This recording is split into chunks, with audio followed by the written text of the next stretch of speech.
Hi everyone, আমি আজকে আবার একটা নতুন ব্লগ নিয়ে চলে এসেছি। আজকে বানাবো চটজলদি খিদে পেলে একটা নতুন রেসিপি। তার জন্য গ্যাসে কড়াইতে পেঁয়াজ আর কাঁচা লঙ্কা কুচি দিয়ে দিয়েছি, তার সঙ্গে দিয়েছি হলুদ আর লবণ, তারপরে দিয়ে দেব দুটো ডিম। আপনারা কেমন আছেন? আমরা সবাই খুব ভালো আছি। আমি অনেক দিন ব্লগ নিয়ে আসতে পারিনি, কারণ একটু অসুবিধে ছিল, কারণ আমার ছেলেটা একটু অসুস্থ ছিল, সেজন্য আমি ব্লগ নিয়ে আসতে পারিনি। তার জন্য আমি আগে থেকেই বলছি আমাকে ক্ষমা করে দিন। ভালো করে ডিমটা ভেজে দেব। ডিমগুলো এবার ভাজা ভাজা হয়ে গিয়েছে। এরপর সকালের বাসি ভাত রেখেছিলাম, এইগুলো ভাজা ভাজা করব। এটাকে বলে ডিম ভাত ভাত ভাজা ভাজা। এটা চটজলদি খাওয়ার, এটা পেটও ভরে যায় আর মনটা তো খুবই ভালো করে ভরে যায়। যখন কিছু বানাতে ইচ্ছা করে না বাড়িতে, তখন আপনারা এটা ট্রাই করতে পারবেন।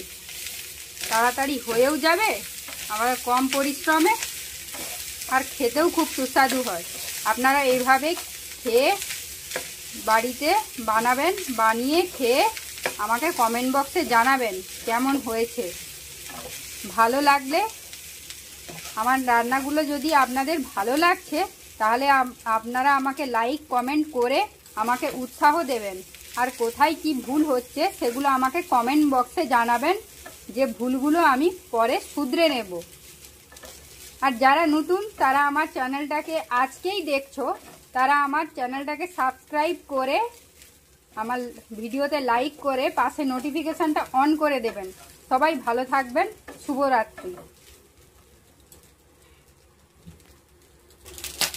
ভাতটা ভাজা ভাজা হয়ে আসছে, দেখুন আওয়াজটা আপনারা শুনতে পাচ্ছেন। এবার লবণ একটু স্বাদ অনুসারে দিয়ে দিলাম। এবার ভালো করে নেড়ে চেড়ে এটাকে আমি নামিয়ে নেব।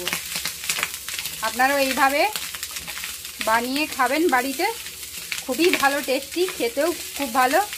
আর একটুও মনে হবে না যে কি অন্য কিছু খাচ্ছি, কিন্তু দারুণ জিনিস খাচ্ছি। ডিমটা আমাদের শরীরের জন্য খুবই দরকারি, আর ভাত তো খুবই ভালো। তবে খুব বেশি ভাত নয়, যতটা অল্প পরিমাণে খাওয়া খুব ভালো। বেঁচে যাওয়া ভাত দিয়ে আপনারা এগুলো অতি সহজে এগুলো বানাতে পারবেন। এটা খুবই টেস্টি হয়। ওকে, বাই। সবাই ভালো থাকুন, সুস্থ থাকুন।